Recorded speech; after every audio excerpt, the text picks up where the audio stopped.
আসসালামু আলাইকুম রহমতুল্লাহ। ফুটবল বিশ্বকাপ শুরু হলেই পুরো পৃথিবীর মতো বাংলাদেশেও ফুটবলের জ্বরে আক্রান্ত হয়ে যায়। রাস্তায় রাস্তায় পতাকা, সোশ্যাল মিডিয়ায় তর্ক আর রাত জেগে খেলা দেখা, সব মিলিয়ে যেন উৎসবের পরিবেশ। কিন্তু কখনো কি আমরা ভেবে দেখেছি এই বিশ্বকাপ আমাদের জীবনে কী প্রভাব ফেলছে? আমি ফুটবলের বিরুদ্ধে না, আমি খেলা দেখতে ভালোবাসি, কিন্তু কিছু বিষয় আছে যেগুলো নিয়ে আমাদের চিন্তা করা দরকার। বাংলাদেশ বিশ্বকাপ খেলে না, তবুও আমরা অনেক সময় এমনভাবে অন্য দেশের সমর্থন করি যেন সেই দেশ আমাদের নিজের দেশ। ব্রাজিল হারলে মন খারাপ হয়ে যায়, আর্জেন্টিনা জিতলে আনন্দের মিছিল বের করি। খেলা ভালোবাসা স্বাভাবিক, কিন্তু অনেক সময় এই সমর্থন অতিমাত্রায় চলে যায়। বিশ্বকাপের সময় অনেক শিক্ষার্থী রাত জেগে খেলা দেখে, সকালে ক্লাসে ঘুমায়, পড়াশোনায় মনোযোগ দিতে পারে না। কয়েক ঘন্টার একটি ম্যাচের জন্য অনেকেই নিজের গুরুত্বপূর্ণ কাজ পিছিয়ে দেয়।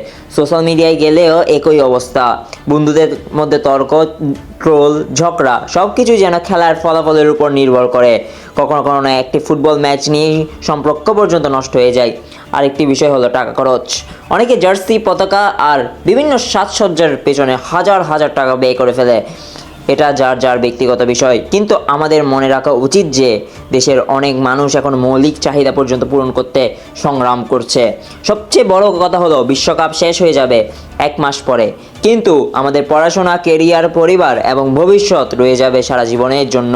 ফুটবল আমাদের আনন্দ দিক, অনুপ্রেরণা দিক, কিন্তু ফুটবল যেন আমাদের বাস্তবের জীবন থেকে দূরে না সরিয়ে দেয়। খেলা দেখুন, উপভোগ করুন, প্রিয় দলকে সমর্থন করুন, কিন্তু মনে রাখবেন মেসি জয় এবং রোনাল্ডোর গোল আপনার ভবিষ্যৎ গড়বে না।